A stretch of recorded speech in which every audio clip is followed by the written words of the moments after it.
Pada persidangan pra-peradilan Peggy Setiawan, penyidik Polda Jawa Barat justru memeriksa 2 terpidana kasus pembunuhan Vina dan Eki di Ditreskrimum Polda Jawa Barat. Penyidik melakukan tes psikologi terpidana untuk membuat diagnosis psikologis.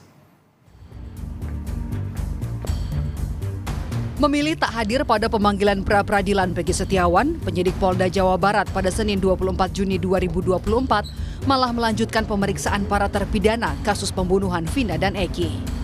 2 terpidana, Eko Ramadhani dan Jaya, menjalani pemeriksaan tes psikologi di Polda Jawa Barat. Terpidana Jaya menjalani pemeriksaan selama 6 jam, sementara terpidana Eko Ramadhani selama 3 jam. Keduanya diperiksa didampingi tim kuasa hukum.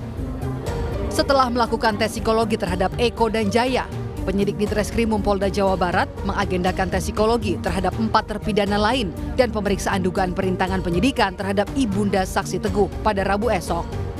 Sempat dua-duanya masuk di ruangan pemeriksaan yang tadi dilakukan oleh saudara Jaya, antara Eko dan Jaya itu menjadi satu dari mulai 4:30 sampai akhir kita ini. Jadi itu yang dilakukan klarifikasi. Kita juga tadi sudah mohon izin kepada Kanit, namun demikian ya kita hormati beliau karena sama-sama penyidik tidak masuk di ruangan untuk pemeriksaan psikologi tadi. Sementara itu, pengacara para terpidana kasus Vina mengaku sulit untuk menemui salah satu terpidana atas nama Sudirman. Sudirman sulit ditemui sejak dipindahkan pada 21 Mei lalu dari Cirebon ke Bandung. Pihak lapas menyebut Sudirman sulit ditemui karena dipinjamkan dari lapas oleh pihak penyidik Polda Jawa Barat. Kita belum ketemu, bagaimana kita mau bisa tanda tangan kuasa, kita nggak sampai hari ini belum bisa ketemu sama Sudirman. Padahal keluarganya, ibunya terutama sudah wanti-wanti sama kami bahwa tolonglah saya pengen ketemu Sudirman gitu, karena dia udah lama nggak ketemu sejak dibon oleh Polda tanggal 21 Mei yang lalu. Gitu. Ya di samping pesan dari keluarga, tentu kita juga ingin ketemu dia, ya tentu saja sebagai salah satu wujud daripada kewajiban kami sebagai advokat untuk memberikan bantuan hukum. Gitu. Selain penyidikan kasus pembunuhan Vina dan Eki, Polda Jawa Barat kini juga membuka penyelidikan baru terkait dugaan perintangan penyidikan. Namun, belum ada tersangka yang ditetapkan. Tim Liputan, Kompas TV. Perkembangan terkini dari penyelidikan dan penyidikan kasus pembunuhan Vina dan Eki kita tanyakan langsung pada jurnalis Kompas TV Vida Alatas di Mapolda Jawa Barat. Vida, untuk saat ini sidang pra-peradilan Peggy Setiawan ditunda hingga Senin pekan depan. Lalu apakah ada informasi terkait dengan ketidakhadiran pihak penyidik Polda Jawa Barat dalam sidang pra-peradilan perdana yang harusnya digelar kemarin? Ya, Juno, hingga saat ini masih belum ada keterangan ataupun statement dari pihak Polda Jabar terkait ketidakhadiran pihaknya di sidang peradilan atau sidang pra-peradilan penetapan tersangka Peggy Setiawan pada hari Senin lalu. Ini juga yang menjadi pertanyaan kami, awak media, Juno dan juga saudara, di mana kalau kita melihat sebetulnya sebelumnya pihak Ditreskrimum dari Polda Jabar, tepatnya ini adalah Biro Hukum dari Polda Jabar begitu ya, ini menyatakan siap untuk menghadapi sidang pra-peradilan penetapan tersangka Peggy Setiawan, di mana pihaknya ini menyebutkan bahwa telah menyiapkan tim hukum yang akan menghadapi sidang pra-peradilan yang akan dilaksanakan atau yang seharusnya dilaksanakan pada tanggal 24 Juni lalu.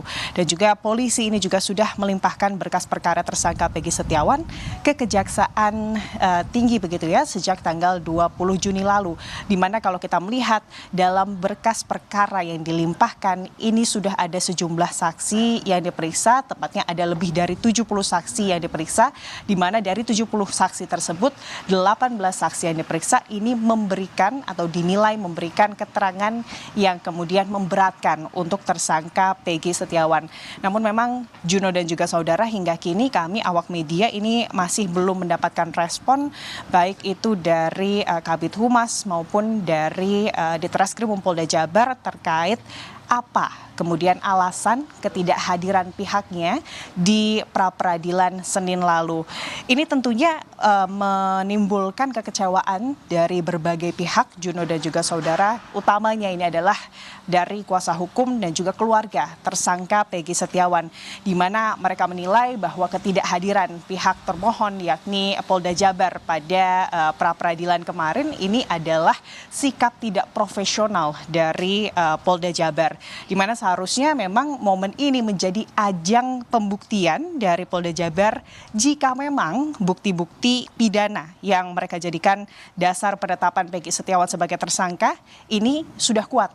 Kalau kita menilik balik, Juno dan juga saudara, alasan dari pihak kuasa hukum Peggy Setiawan ini kemudian menggugat Polda Jabar terkait penetapan kliennya Peggy Setiawan sebagai tersangka.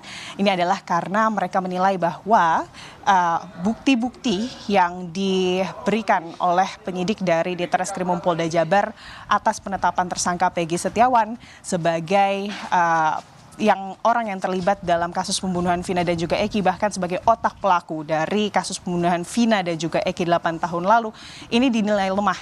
Karena kalau kita melihat selama ini, Juno dan juga saudara, bukti-bukti yang diberikan atau dibuka oleh pihak penyidik terkait penetapan Peggy Setiawan sebagai tersangka ini adalah sebatas identitas diri, di mana ada rapot, akte kelahiran dan juga KTP, di mana pihak kuasa hukum Peggy Setiawan menilai jika memang ini kasus pembunuhan, seharusnya bukti penetapan tersangka seorang atas kasus pembunuhan ini berdasarkan scientific crime investigation, di mana itulah yang kemudian menjadi tuntutan dari kuasa hukum Peggy Setiawan, dan tentunya diharapkannya dengan diundurnya sidang pra-peradilan ini ada kemungkinan Juno dan juga saudara, ini merupakan ada indikasi begitu ya dari pihak kuasa hukum yang menyebutkan bahwa ini ada indikasi bahwa Polda Jabar sebetulnya tengah mengulur waktu untuk melengkapi berkas yang saat ini atau sejak tanggal 20 Juni lalu sebetulnya sudah dilimpahkan ke Kejati Jabar begitu ya,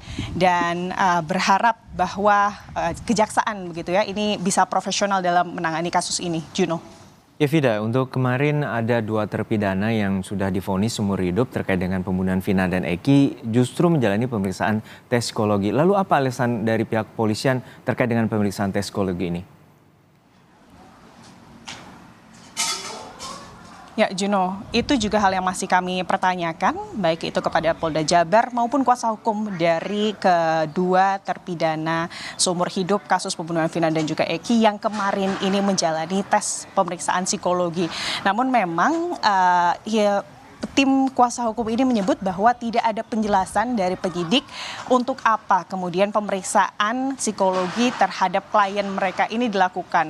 Dan yang menjadi pertanyaan juga Juno dan juga saudara, apakah kemudian pemeriksaan psikologi terpidana atau kedua terpidana Eko dan juga Jaya di hari Senin kemarin ini apakah berkaitan dengan perkara kasus pembunuhan Vina dan juga Eki yang melibatkan Peggy Setiawan sebagai tersangka, ataukah ini adalah perkara baru yang kalau kita melihat Juno dan juga saudara sebetulnya penyidik dari Ditreskrimum atau pihak Ditreskrimum Polda Jabar ini juga tengah membuka perkara baru penyelidikan perintangan penyidikan dari kasus Vina dan juga Eki. Namun informasi terbaru yang kami dapatkan Juno, hari ini ada 4 terpidana seumur hidup dari kasus pembunuhan Vina dan juga Eki lainnya yang akan dipanggil untuk pemeriksaan psikologi oleh kemudian penyidik dari Ditreskrimum Polda Jabar, dan informasinya sejak pukul 9:30 tadi keempatnya ini sudah diberangkatkan dari Lapas Kebonwaru Bandung, dan hingga kini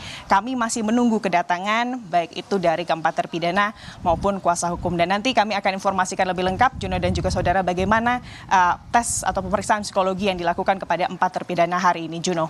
Baik, kita nantikan bagaimana hasil dari pemeriksaan tes psikologi terhadap para terpidana kasus pembunuhan Vina dan Eki. Terima kasih jurnalis Kompas TV, Vida Alatas dari Mapolda, Jawa Barat.